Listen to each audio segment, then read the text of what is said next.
함께 읽은 본문 말씀은 십계명 제2계명이고 또 오늘 설교할 설교의 제목은 하나님이 정하신 예배 방식입니다.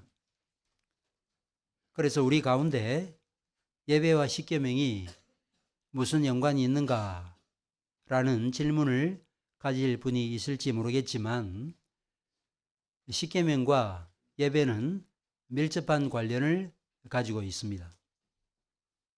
너는 나 외에 다른 신들을 두지 말라는 제1계명은 예배 대상이 누구인지를 우리에게 보여주고 있고 뿐만 아니라 너를 위하여 새긴 우상을 만들지 말라는 이 제2계명은 예배 방식을 보여주고 있고 또 여호와 이름을 망령되이 일컫지 말라는 제3계명은 예배 자세와 태도를 보여주고 있으며 안식일을 지키라는 제4계명은 예배 때를 우리에게 보여주고 있습니다. 그래서 십계명은 예배와 매우 밀접한 관련을 갖고 있다는 사실을 기억해야 할 것입니다. 십계명이 예배와 밀접한 관련을 갖고 있다는 가르침을 보여주는 또 하나의 증거는 출애굽기 사건이라고 할 수 있겠습니다. 일반적으로 출애굽기를 애굽에서 탈출한 이야기 정도로만 이해하지만 사실 그 내용은 15장 정도에 걸쳐 할애되고 있고 나머지 25장은 십계명을 받는 일과 성막을 계시하는 일, 즉 예배와 관련된 내용을 저술하는 데 할애가 되고 있는 것입니다. 이것은 결국은 출애굽기의 목적이 무엇인지를 우리에게 보여주는 것이죠. 예배는 하나님께서 이스라엘 백성들을 애굽에서 이끌어내신 궁극적인 목적이었다는 것을 출애굽기 자체가 우리에게 보여주고 있는 것입니다. 이런 내용들은 모세가 미디안 광야에 있을 때 여호와께서 모세를 부르신 일에서도 잘 나타났습니다. 어느 날 하나님께서 40년 동안 양치기를 하고 있었던 모세에게 나타나였지요. 그리고 이렇게 말씀했습니다. 이스라엘 백성들을 애굽에서 이끌어내라 말씀하였습니다. 그러자 모세가 내가 도대체 누구이기에 이스라엘을 애굽에서 이끌어낼 수 있겠습니까? 라고 여쭈었죠. 그러자 하나님께서 모세에게 내가 너와 반드시 함께 하겠다. 그리고 네가 내 백성을 애굽에서 인도해내어서 결국은 너희가 이 산에서 예배하게 될 것이라고 말씀했습니다. 여호와의 산에서 여호와를 섬기고 여호와께 제사를 드리게 될 것이라는 말씀은 출애굽기에 자주 나타납니다.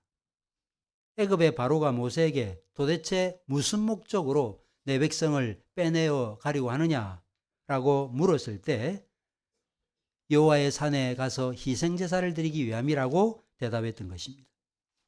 우리도 마찬가지죠. 우리가 죄와 사망의 권세로부터 구원받아서 우리가 지금 뭐 하고 있습니까? 이 하나님을 예배하고 있죠. 이것을 출애굽기가 우리에게 보여주고 있는 것입니다. 따라서 예배가 이 땅에 존재하는 가장 중요한 목적이라고 할 수 있겠습니다. 교회를 세우신 중요한 목적이 바로 예배라고 할 수 있는 것입니다. 어떤 분들은 예배보다 삶이 더 중요하다라고 이야기를 합니다. 신약시대 와서는 의식 중심의 예배는 그렇게 중요하지 않다. 삶이 더 중요하다라고 말합니다. 한편으로 맞는 말입니다. 우리가 모이는 이유는 궁극적으로 우리의 일반적인 삶의 현장으로 흩어지기 위함이죠. 물론 천상교회는 모이게 될 것이고 하나님만을 찬송하게 될 것이지만 그러나 지상교회인 우리는 모였다가 흩어지게 될 것입니다. 그렇다고 해서 교회가 함께 모여서 예배하는 것을 등한히 해서는 안 됩니다. 삶은 예배의 결과물이지 예배의 대체물이 아니에요. 우리가 무시로 기도한다고 해서 정해진 시간과 장소를 정해놓고 기도하지 않아도 되는 것이 아닌 것처럼 예배가 삶이고 삶이 예배라고 해서 따로 정해진 시간과 장소가 필요 없다라고 생각해서는 안 되는 것입니다. 함께 모여서 하나님을 올바르게 예배해야 되는 것이죠. 그런데 문제는 뭐냐면 그럼 예배할 때 어떻게 예배해야 되느냐 하는 것이 문제라고 할 수 있겠습니다. 어떻게 예배되는지를 어떻게 보여주셨습니까?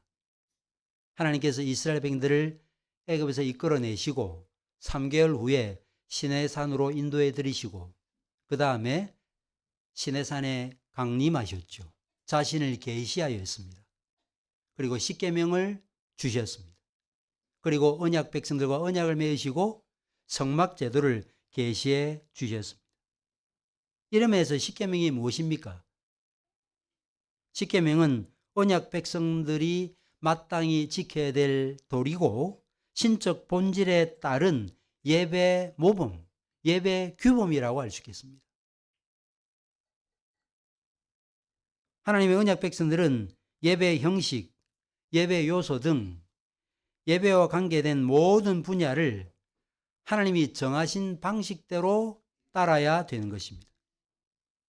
여러분들 일반적으로 누구에게 예의를 표한다라고 할 때 그 예의를 표하는 방식은 예의를 표해야 되는 대상과 밀접하게 연결되어 있습니다. 제가 예를 들어서 외국에 나간다고 해서 외국의 고위 관리가 마중 나오거나 혹은 의장대나 군악대가 동원되지 않아요. 그러나 대통령, 국가 원수가 외국에 순방을 하면 적어도 수상 정도, 장관 정도는 나오지요. 그리고 군악대와 의장대가 동원이 되고 열병 분열을 합니다. 사열을 해요. 의식을 갖춘다 하는 것입니다. 이 세상의 높은 사람도 그런 정도의 의식을 갖추는데 하나님을 예배하는 일이야 더 말할 것도 없는 것입니다. 그분의 속성, 그분의 본질에 맞게 그리고 하나님이 이렇게 예배하라 하신 그 정하신 방식을 따라서 하나님을 예배해야 되는 것입니다. 어떤 사람들은 하나님은 예배하는 우리의 정성과 동기와 목적과 마음만 보시고 예배 방식은 상관하지 아니하신다 라고 생각을 하고 그런 주장들을 합니다. 현대 교회 예배 순서가 이런 생각의 산물이에요. 일반적으로 보면 어떻게 합니까? 찬양 인도자가 나와가지고 함께 손을 들고 찬양을 합니다. 그러기를 3, 40분 해요. 그 다음에 기도합니다. 통성 기도합니다. 그러면 자연스럽게 설교자가 올라옵니다. 그리고 설교를 합니다. 그러고 난 다음에 바로 축복 선언하고 바로 파합니다. 분위기가 매우 사는 것처럼 보이지요. 과연 그것이 하나님이 정하신 예배 방식일까요? 이런 생각들이 작용하다 보니까 예배의 목적이 하나님 그분을 기뻐하고 즐거워하는 것이 아니고 내가 기뻤느냐, 내가 정서적 카타르시스를 경험했느냐, 이게 중요한 것이 되고 마는 것입니다. 우리가 소요문답, 일문답을 배웠잖아요. 인간의 제일 되는 목적이 뭐냐? 하나님 그분을 영화롭게 하고 그분을 기뻐하고 즐거워하는 것이라고 배웠죠. 그런데 우리는 잘못된 정서, 인간의 타락은 지정의에 걸쳐서 타락이 이루어졌거든요. 우리는 거룩하고 선한 것에 흥미를 별로 못 느껴요. 짜릿하고 자극적인 것에 우리의 정서가 동하는 경우들이 얼마나 많습니까? 그 잘못 길들여진 그 정서를 기쁘게 하는 것이 예배가 될 수 있겠나요? 그렇지 않죠. 하나님 그분의 속성, 성품, 그분의 신적 본질을 기뻐하고 즐거워해야 되는 것입니다.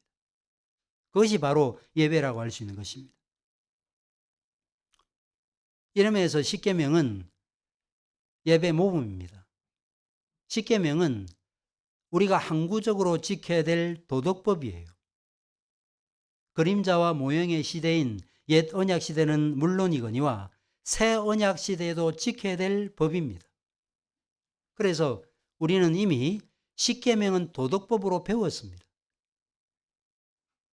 안식일을 지키라는 제4계명이 의식법적 특징을 전혀 갖고 있지 않다라고 볼 수는 없겠지만, 그래서 토요일날 안식일날 모였다가 우리가 안식 후 첫날 주일날 예배를 드리기 때문에 문자적으로 보면 의식법적인 특징을 갖고 있는 것처럼 보이지만, 그러나 우리가 주일날 지켜서 하나님을 예배하는 것은 도덕법적인 관점에서 우리가 하나님을 예배하는 것입니다.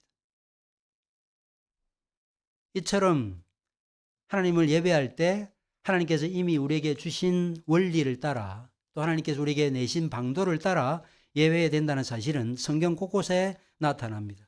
레위기, 출애굽기 25장부터 31장, 그 다음에 금송아지 우상숭배 사건, 그 다음에 35장부터 40장까지 성막을 만드는 이런 규정과 희생자재를 드리는 방식에서 다 나타나고 있습니다. 하나님께서 모세에게 성막을 만들라고 하실 때 스케치만 그려주시고 대충 이런 모양으로 네가 알아서 만들라고 말씀하지 않으셨습니다. 치수와 재료까지 분명히 보여주셨습니다. 이 산에서 내게 보인 양식대로 성막을 만들라 그랬죠. 하나님께서 내신 방식으로 우리는 예배해야 되는 것입니다. 백성들이나 혹은 장인들의 번뜩이는 아이디어나 창의력에서 나온 그 방식이 아니라 하나님께서 계시하신 방식에 근거하여 예배하라고 말씀하신 것입니다. 이것이 얼마나 중요한지는 레위기 10장에 나타나죠.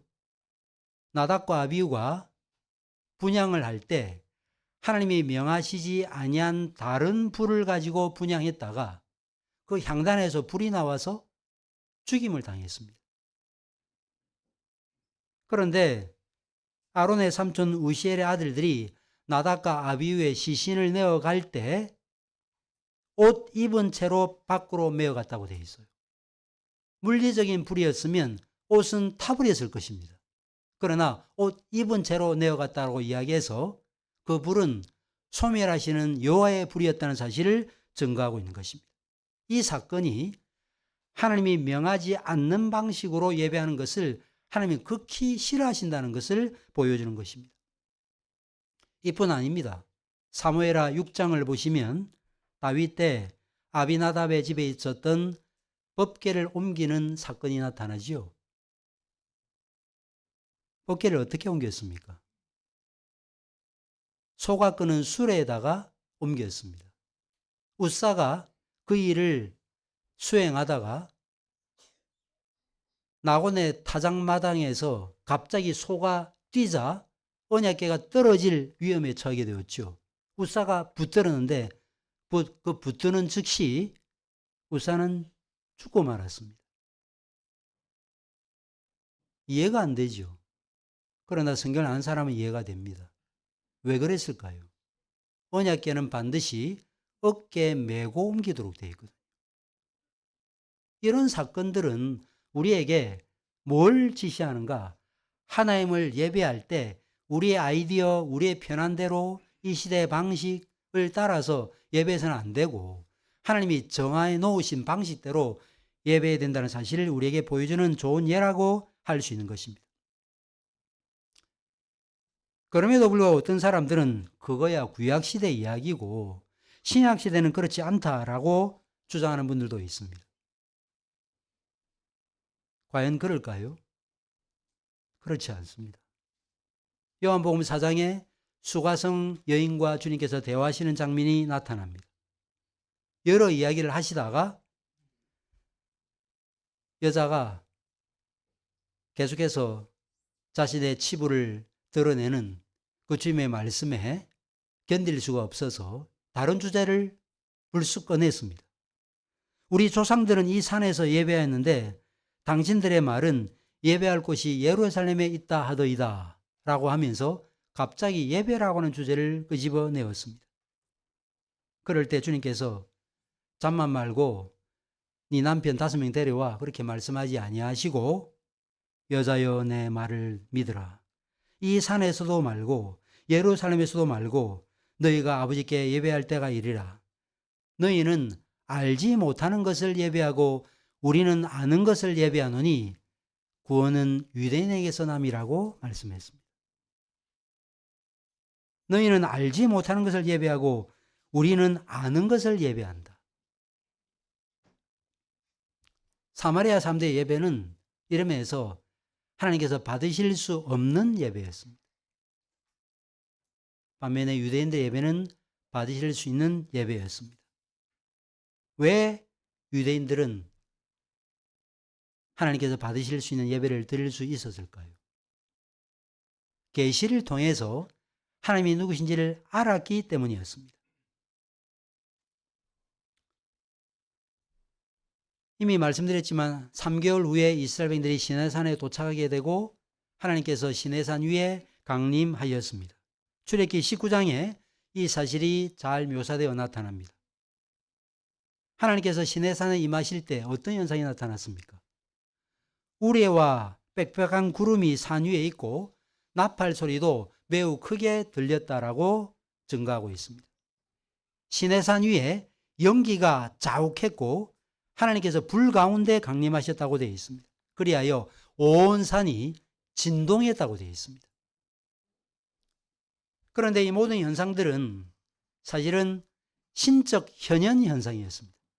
하나님이 임재하실 때 동반되는 현상이지 무슨 불이나 구름이나 이런 것들이 하나님 그분이 아니었습니다.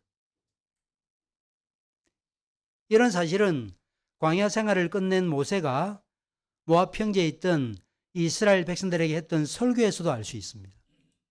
38년의 광야 생활을 끝내고 모압 평지에 서 있던 이스라엘 백성들에게 모세가 설교했지요. 그러면서 38년 전에 있었던 하나님께서 시내산에 강림한 그 사건을 회상하면서 이런 말을 했습니다. 여호와께서 호렙산 불길 중에서 너에게 말씀하시던 날에 너희가 어떤 현상도 보지 못하였은즉 너희는 깊이 삼가라. 어떤 형상도 보지 못하였은즉. 그렇게 우레, 그 다음에 빽빽한 구름, 그 다음에 불 가운데 임하시는 일들이 일어났는데 모세가 지금 무슨 말을 하고 있는가 하면 그런데 너희가 어떤 형상도 보지 못했다고 말하고 있습니다. 그러면서 깊이 삼가라 그랬어요. 이 말은 여호와께서 당신들에게 말씀하시던 그날 당신들은 아무 형상도 보지 못했다는 사실을 명심해야 된다. 그런 뜻이에요.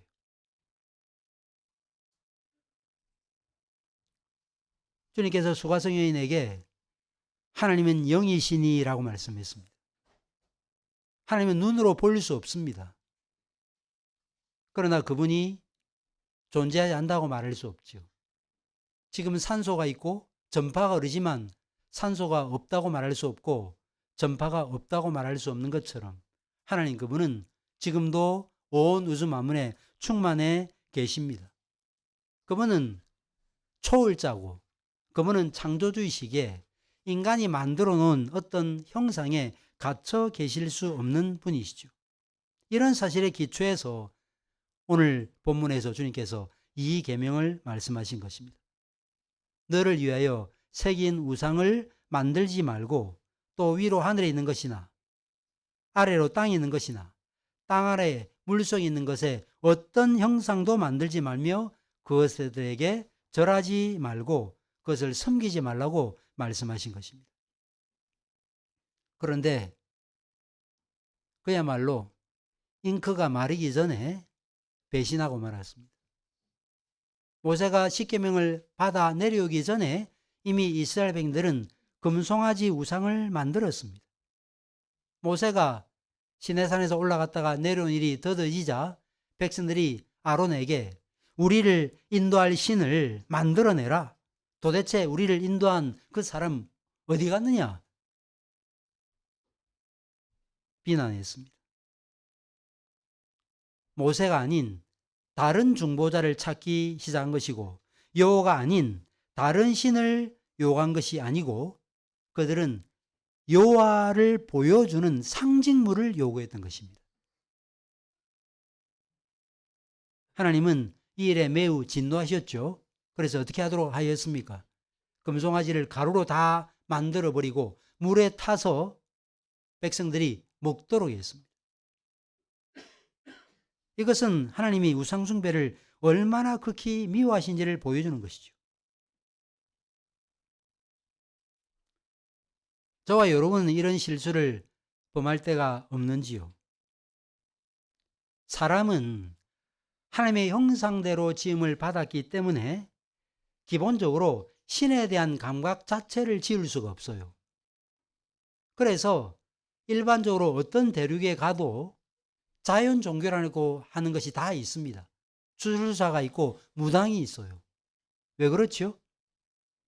보이지 않는 어떤 신에 대한 감각을 갖고 있기 때문이죠. 그 신의 도움을 받지 아니하면 자신도 제대로 삶을 살아낼 수 없다라고 하는 이 생각 때문에 사람들은 21세기 과학 문명이 발달한 이 시대, 화성에까지 우주선을 쏘아대는 이 시대에도 우주선을 쏘아대면서도 고사를 지내는 것입니다.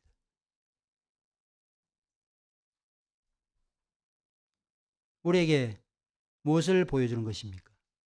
인간의 마음은 우상 공장이라는 걸 보여주는 거예요. 끊임없이 뭘 만들어냅니다. 그런데 하나님에 대한 올바른 이해와 지식을 갖고 있지 못하기 때문에 인간들은 하나님이라고 만들어냈는데, 신이라고 만들어냈는데 그게 금송아지고 버러지 형상이 된 것이죠. 로마 천주교는 실제로 우상을 숭배하지요. 십자가상을 걸어놓기도 하고 마리아상 앞에서 절을 하기도 합니다. 그러면 개신교도들은 이 우상숭배 죄를 짓지 않는가? 우상숭배 죄를 짓는 두 가지 길이 있습니다. 우상숭배를 짓는 두 가지 길은 참된 하나님이 아닌 다른 무언가를 예배하거나 참된 하나님을 잘못된 방식으로 예배하는 것입니다. 일반적인 그리스도인들은 다른 어떤 물건을 예배하지는 않지만 자기 마음에서 만들어낸 하나님을 예배하는 분들도 없지 않아요.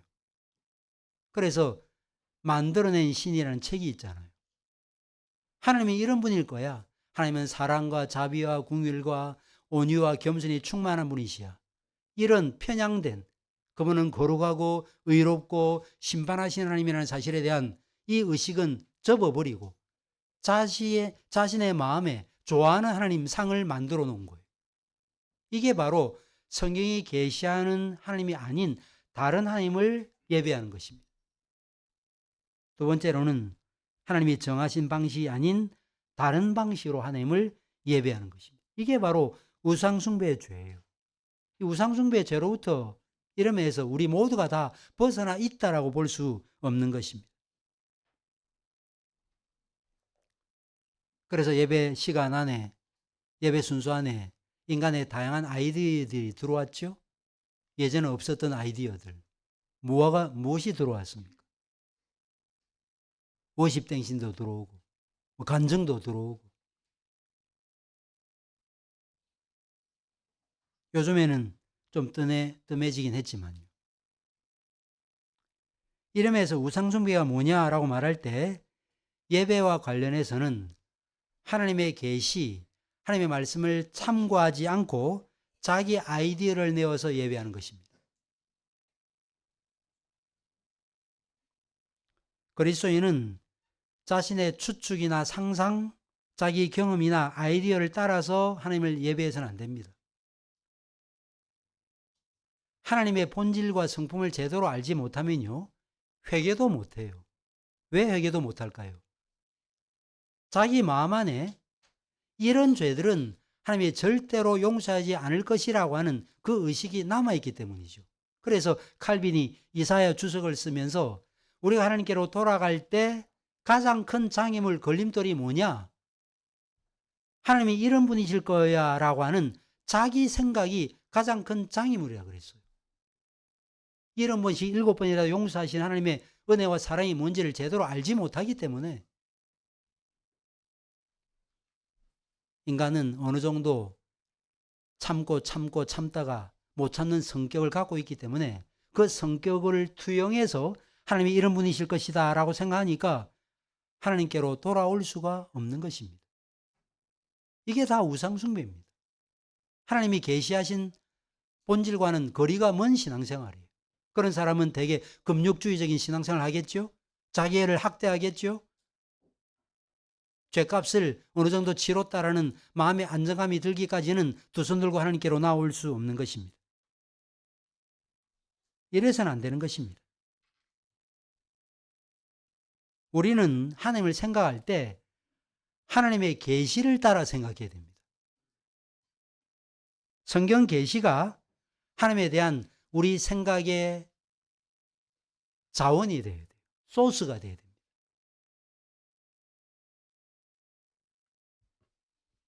이 계시가 우리에게 주어지고 난 다음 우리는 반응을 보이죠.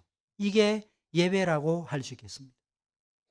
그래서 예배는 하나님의 계시와 하나님의 계시에 대한 인간의 반응으로 구성되어 있습니다. 이사야 6장을 보면 이사야가 거룩하신 하나님을 만나보게 되죠.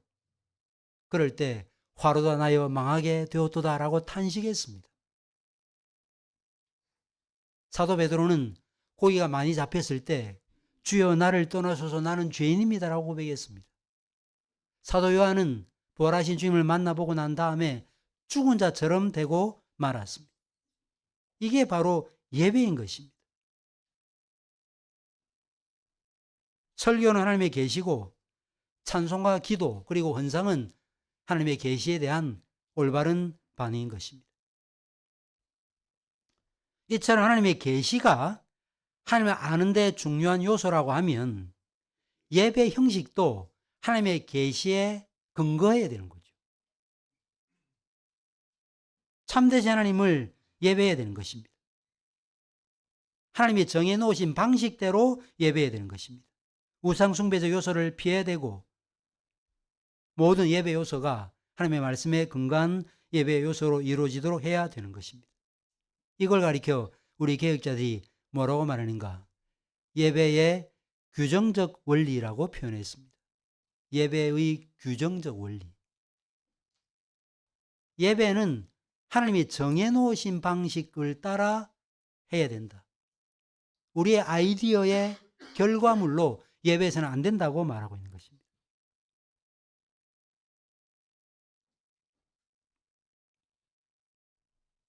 예배는 전도도 아니고 교제도 아닙니다. 열린 예배, 전도를 목적으로 한 예배죠. 그러나 예배의 목적은 하나님 그분입니다. 예배는 하나님을 만나고 그분을 기쁨으로 기뻐하는 것입니다. 하나님과 만나는 영적인 가족들의 모임이고 언약 공동체가 모여서 교제하는 모임입니다. 하나님의 얼굴을 구하고 하나님의 영화를 꾀하고 그분을 즐거워하고 그분의 말씀을 듣고 그분과 교제의 기쁨을 누리는 것입니다. 그럼에도 그리스도인들 중에 자기 의지와 자기 욕구를 숭배하는 잘못을 범하는 분들이 있다 하는 것입니다. 예배를 통해서 자기 감정을 표출하려고 합니다. 여러분, 예배는 싱어롱 시간이 아니에요. 음악 좀 잘하는 분들이 앞에 나와서 자기 기량을 뽐내는 시간이 아닙니다. 예배는 찬양 인도자가 숭배받는 시간도 아닙니다. 우리가 원하고 우리가 좋아했던 노래를 부르는 시간이 아니에요. 진정한 예배는 자아를 숭배하는 게 아니고 하나님을 섬기는 거잖아요. 따라서 진정한 찬양과 예배는 자아를 중심에서 밀어내고 그 중심에 하나님을 모시는 것입니다. 예배는 신비한 연합이죠. 고린도전서 7장에 남자와 여자가 서로 결혼하면 부부 생활을 할 때 어떻게 하라 그랬습니까? 남편은 아내를 기쁘게 하고 아내는 남편을 기쁘게 해야 된다 그랬죠. 그럴 때 성적인 친밀함도 사실은 경험할 수 있는 것입니다.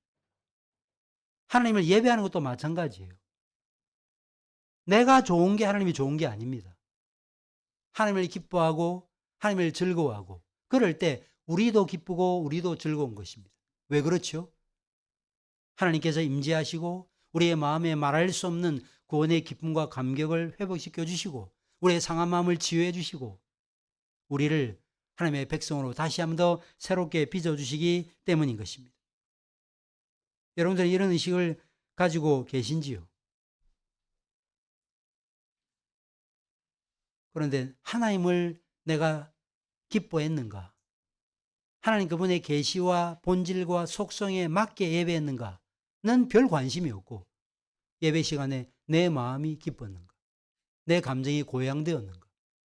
여기에 포커스를 맞추다 보니까 성경이 말하지 아니한 잘못된 불만을 갖게 되는 것입니다. 자기 의지와 자기 욕구를 숭배하는 것은 자기 숭배 행위입니다. 골로새서 2장에서 뭐라고 말해요? 그걸 가리켜 자의적 숭배라 그래요. 자의적 숭배. 하나님이 얼마나 이것을 싫어하시는지 본문 5절 하반절에 나타나고 있죠. 나 내 하나님 여호와는 질투하는 하나님인즉 나를 미워하는 자의 죄를 갚되 아버지로부터 아들에게로 3, 4대까지 이르게 하거니와. 예배 방식을 얼마나 중요히 여기시는지를 보여주는 말씀입니다. 여기 질투하는 이라는 이 말 열정적인 이라고 하는 뜻입니다. 그런데 이 질투는요 감정의 활동이 아니고 실제적인 활동을 가리킵니다. 어떤 남편이 자기 사랑하는 아내를 다른 남자와 공유합니까? 그런 남편은 아무도 없어요. 하나님은 우리를 독점하기를 원하세요. 그런데 우리가 하나님이 아닌 다른 어떤 것을 섬긴다고 할 때 하나님은 그것을 그냥 두고 보지 아니하시는 것입니다.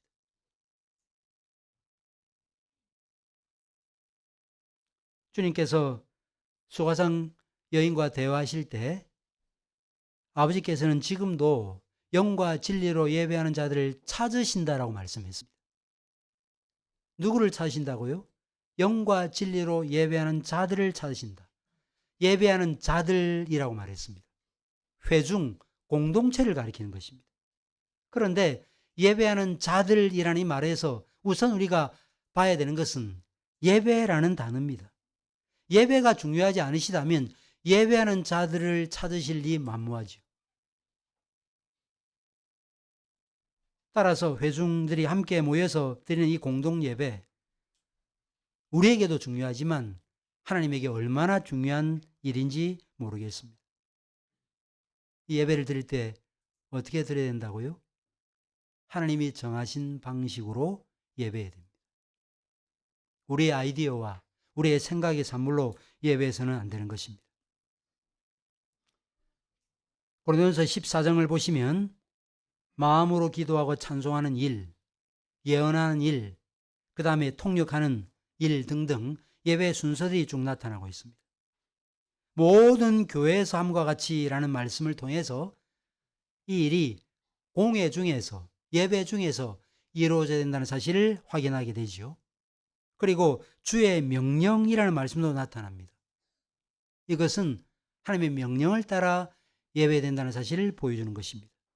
뿐만 아니라 모든 것을 품위 있고 질서 있게 하라는 말씀도 나타납니다. 회중의 건덕과 하나님과의 교제 등과 같은 공예배 동기와 목적도 나타나고 있고 위로와 확신, 복종과 같은 단어, 예배 때 어떤 마음을 가져야 되는가, 하나님으로부터 위로를 받고 하나님 말씀에 복종해야 된다는 사실도 언급하고 있습니다. 심지어 침묵, 단정함과 같은 예배의 자세와 태도, 형식과 질서도 나타나고 있습니다. 고린도전서에 나타나요. 새 언약의 시대에도, 신약 시대에도 하나님은 이런 데 관심을 가지고 있는 것입니다. 그래서 일반적으로 서구 개혁교회들을 보십시오. 주일날 제일 옷을 잘 입습니다. 아이들도 양복을 딱 입고 모자를 쓰고 여인들은 그렇게 예배하죠. 여러분들 유수의 교향악단이 와서 연주할 때 청바지 입고 슬리퍼 끌고 가는 사람 없습니다. 다 보세요, 한번. 공연장에 가보세요. 어떻게 예배합니까? 어떻게 관람합니까? 매너를 갖추죠. 악장과 악장 사이에 손뼉을 치는 것은 무례를 범하는 것입니다. 사악장 다 마치고 박수를 쳐야 돼요. 격식이 다 있다 그 말이에요. 근데 우리가 예배할 때 할렐루야 그냥 그래서 분위기만 띄우면, 그리고 우리의 감정만 하나님께 토설하면 예배했다라고 생각하는 것은 하나님을 피조물순으로 격하는 매우 망령된 일인 것입니다. 그럼에도 어떤 사람들은 하나님이 정하신 예배 방식, 예배 규정적 원리를 율법주의적이고 매우 제한을 가하는 그런 원리라고 비난하면서 여러 가지 말로 불평을 합니다. 개혁교회 예배는 너무 제도화되어 있어요. 개혁교회 예배 순서에는 회중들이 참여할 틈이 없어요. 개혁교회 예배는 마음속에 살아있는 신앙을 자발적으로 좀 표출할 수 있는 그런 여지를 주지 않아요. 그래서 답답해요. 그런 식으로 불평하는 분들이 있습니다. 뿐만 아니죠. 목사 한 사람이 원맨쇼를 하는 이런 전통적 예배 틀에서 좀 탈피해서 좀 많은 사람들이 왔다 갔다 하고 아이들도 순서도 하나 맞고 그래서 좀 이렇게 뭔가 볼 때 좀 지루하지 않는 이런 어떤 예배를 좀 드리면 좋지 않겠는가. 축제장으로 만들면 좋겠다. 이런 제안들을 하기도 합니다. 여러분들 이에 대해서 성경은 뭐라고 대답합니까? 히브리서 12장 18절에 히브리서 기자는 이렇게 말합니다. 신약이죠. 경건함과 두려움으로 하나님을 기쁘시게 섬길지니. 경건함과 두려움으로 섬기라 그랬어요. 시편 2편에 떨며 기뻐하라 그랬죠. 이게 어떻게 조화될 수 있는가? 떨며 기뻐한다? 어느 한편만 맞는 것처럼 보이죠. 그러나 예배는 그 두 요소가 함께 있는 것입니다.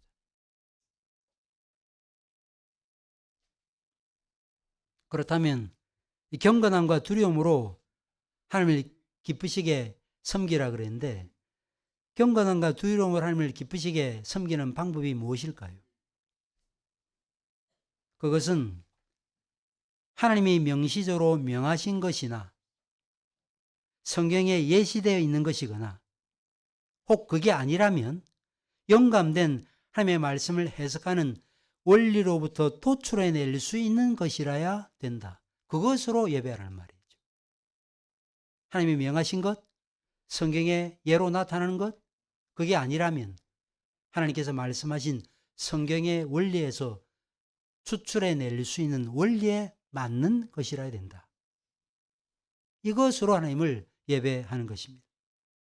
그래서 웨스트민스터 총대들이 이런 원리를 따라서 웨스트민스터 신앙고백서 21장 1절에 이렇게 진술했습니다. 참되신 하나님을 예배하기에 합당한 방식은 하나님이 친히 제정하였으며 자신의 계시된 뜻으로 제안하셨다. 그러므로 사람의 상상이나 고안이나 사탄의 제안을 따라 눈에 보이는 표상이나 성경에 규정되지 않은 어떤 방식으로도 하나님을 예배해서는 안 된다라고 말했고, 5절에는 또 이렇게 말했습니다. 21장 5절에는 경외심을 가지고 성경을 읽는 것, 말씀을 바르게 설교하는 것, 이해와 믿음과 경외함으로 하나님께 순종하는 가운데 그 말씀을 주의 깊게 듣는 것, 그리고 마음의 은혜를 담아 시편을 노래하는 것, 또한 그리스도께서 제정하신 성례를 적절하게 시행하고 합당하게 받는 것과 같이 과연 하나님께 대한 경건한 예배 종교적인 요소들이다라고 말했습니다. 웨스트민스터 신앙 고백서에 예배 모범에 분명히 규정하고 있습니다. 헌금은 언제 합니까? 일반적으로 3부 예배 드리는 교회들 보면요, 대개 보시면 설교 앞에 모든 순서가 몰려 있어요. 그리고 설교하고 찬양하고 바로 축도하고 끝나버립니다. 어떤 마음이 작동한 거죠? 뭐 이렇게 빨리 좀 해버리고자 하는 마음이 사실은 작동한 거예요. 헌금은요, 설교 후에 드려야 됩니다. 왜 그런지 압니까? 벨직 신앙고백서 하이델베르그 요리문답 103문답에 따르면 헌금은 설교 후에 와야 됩니다. 왜냐? 헌금은 감사행위거든요. 하나님의 말씀을 받고 난 반응으로서 헌금하는 것입니다. 그래서 지금도 사실은 서구의 많은 개혁교회들은 예배 전에 우리처럼 헌금을 하지 않고요. 설교 후에 예전처럼 옛날 우리 한국교회 그랬잖아요. 헌금 바구니를 다 돌립니다.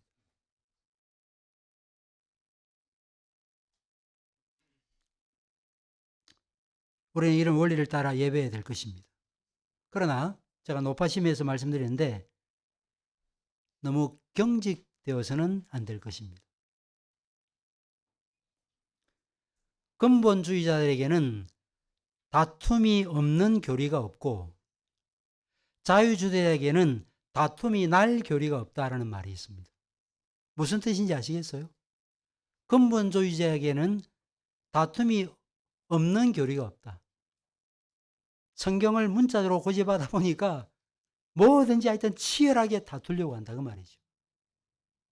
자유주의자들은 뭐 이래도 좋고 저래도 좋으니까 다툼이 날 교리가 없다는 거예요. 그러나 이 말은 사실 맞는 말은 아닙니다. 왜냐하면 겸손한 근본주의자들도 있고요. 사려 깊은 자유주의자들도 있기 때문입니다. 무슨 통합적 교단이나 기장적 교단이라고 해서 신앙생활을 날라리로 다 한다라고 보시면 안 됩니다. 그렇지 않아요. 그럼에도 앞서 제가 드린 이 말씀이 설득력은 있습니다. 왜냐하면요, 우리들은 한쪽으로 치우치는 경향을 갖고 있기 때문이죠. 저도 예전에 그랬습니다. 개혁신앙을 하면요, 대개 한쪽으로 치우치게 되어 있어요. 극단으로 치우칩니다. 그래서 매사에 비난하고 정죄하고 판단합니다. 뭐가 옳고 그른지 치열하게 논쟁합니다. 그래서 보통 신학교에서 신학생들이 잠을 잘 못 자요. 신학적 논쟁이 벌어지기 때문에. 근데 또 어떤 사람들은요, 너무 지나치게 관대합니다. 그래서 균형을 이루는 것이 필요합니다. 우리가 늘 교리를 배우지만 모든 교리가 다 중요하지만 똑같은 정도로 다 중요한 것은 아니에요. 케빈 오틀런트라고 하는 사람이 교리를 4순위로 매겼습니다. 1순위는 교리는 복음의 본질적인 것으로, 2순위 교리는 교회 건강과 실천에 절박하게 중요하고 그것 때문에 지역교회나 교단이 나뉘게 되는 일어나는 교리, 제3순위 교리는 기독교 신학에는 중요하지만 그리스도인의 사이에 나눔과 분열을 정당화하기에는 충분치 않은 교리, 4순위 교리는 복음을 전하고 공동으로 사역하는 데 있어서 별로 중요하지 않은 교리. 뭐 이렇게 나누는 게 정확하게 맞다라고 볼 수는 없겠지만 어쨌든 본질적인 교리와 그렇지 않은 교리를 구분할 줄은 알아야 돼요.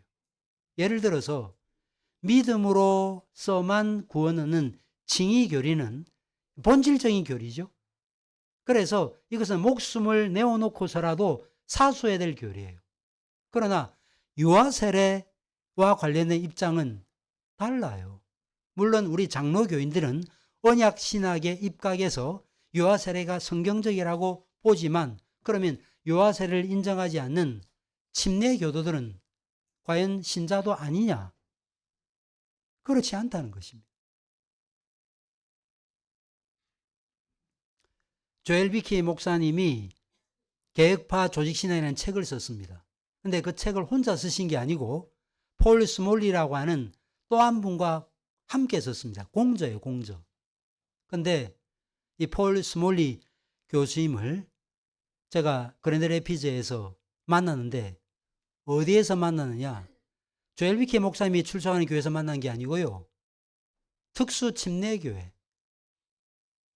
거기에서 만났어요. 그분은 침례교인입니다. 계획주의 설교연구원 서창원 목사님이 지난 여름에 남아공을 다녀오셨어요.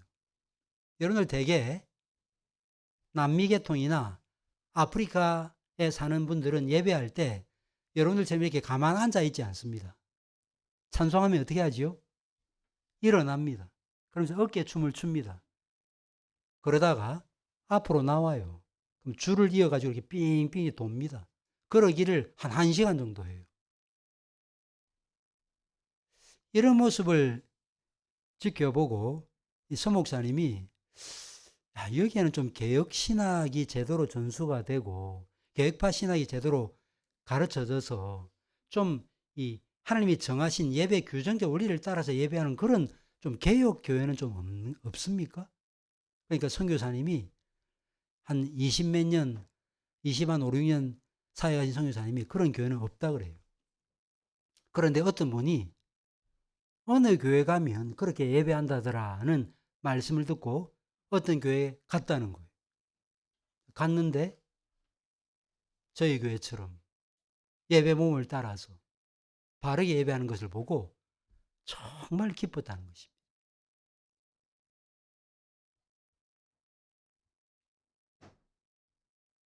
예배 형식을 우리의 기질과 성향에 맞추려고 해서는 안 됩니다. 하나님의 본질과 속성을 알면 내 기질과 내 성향, 내가 과거에 불렀던 찬양, 여기에 하나님을 끼워 맞추려고 하지 않아요. 하나님 그분께 내가 맞추려고 하게 됩니다. 우리가 아내를 사랑하면 아내에게 맞추려고 하잖아요. 우리가 하나님을 사랑하면 하나님 그분의 속성과 성품을 더 깊이 알고 거기에 맞춰야 되지. 거기에는 맞출 생각은 별로 없고 지금 수준이 이렇고 우리 성향이 그러니까 여기에 자꾸 맞추자라고 하면 그게 바로 무슨 죄가 되는 것입니까? 우상숭배의 죄가 되는 거예요. 제가 여러 번 말씀드렸죠. 우상숭배는 반드시 2가지 죄를 낳게 만드는데 첫째는 하나님을 피조물 순으로 끌어내리는 죄입니다. 다른 하나는 피조물을 하나님의 수준으로 끌어올리는 죄죠. 내 욕구, 내 취향, 내 생각, 내 경험 여기에 맞추라는 거예요. 그것은 하나님이 원하시는 예배 방식이 아니다 하는 것입니다. 페루 안데스 산맥에 카마르카라고 하는 곳이 있는데 거기 알론조 라미레스라고 하는 그 교회 회중들이 있습니다. 그분들도 지금 시편 본문을 읽고 시편 찬송을 부릅니다. 하나님 그분의 어떠하심, 그분의 거룩하심, 의로우심, 그분의 무소부재하심, 그분의 탁월하심, 그분의 아름다우심을 정말 알면 거기에 격에 맞는 예배 형식, 거기에 맞는 찬양, 거기에 맞는 기도, 거기에 맞는 몸가짐으로 하나님을 예배하게 되는 것입니다. 이런 사실을 기억하고 우리가 드리는 예배가 더 예배다워지도록 노력해야 되겠습니다. 예배가 예배되도록 해달라고 고래고래 소리 질러서 예배가 예배되는 게 아니고 성경에 말하는 정한 예배 형식을 올바로 알고 질서를 갖추고 그 안에서 성령의 자유로움을 만끽하면서 하나님을 예배하는 것이야말로 하나님께서 기뻐 받으시는 예배라는 사실을 꼭 기억하고 이런 예배를 드린 일에 마음을 다하고 뜻을 다하는 우리 모든 현상교회 교우들 되기를 간절히 바랍니다. 기도하겠습니다.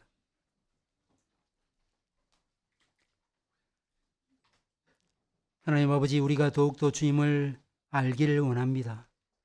하나님의 계시의 말씀에 더 주의 깊은 자세와 태도를 갖기를 원합니다.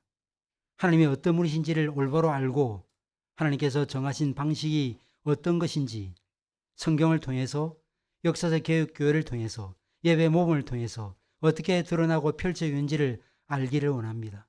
우리의 기질과 성향을 맞추기보다 하나님 그분의 속성과 성품에 맞는 예배를 드릴 줄 아는 저희가 되게 하시고 그리하여 모일 때마다 하나님 그분께서 임재하시고 우리 가운데 내주하시고 우리 가운데 말씀으로 역사하시는 이 놀라운 경험을 통해서 우리의 마음과 생각이 다듬어지고 하나님 그분을 알아가고 닮아가고 그리하여 세상으로 파송될 때 무장된 채로 파송되어서 참으로 여호와를 아는 자가 용맹을 바랄 것이라는 다니엘서 말씀대로 하나님의 뜻을 가감없이 드러낼 수 있는 주의 종들 되게 하시옵소서. 예수 그리스도의 이름으로 기도하옵나이다.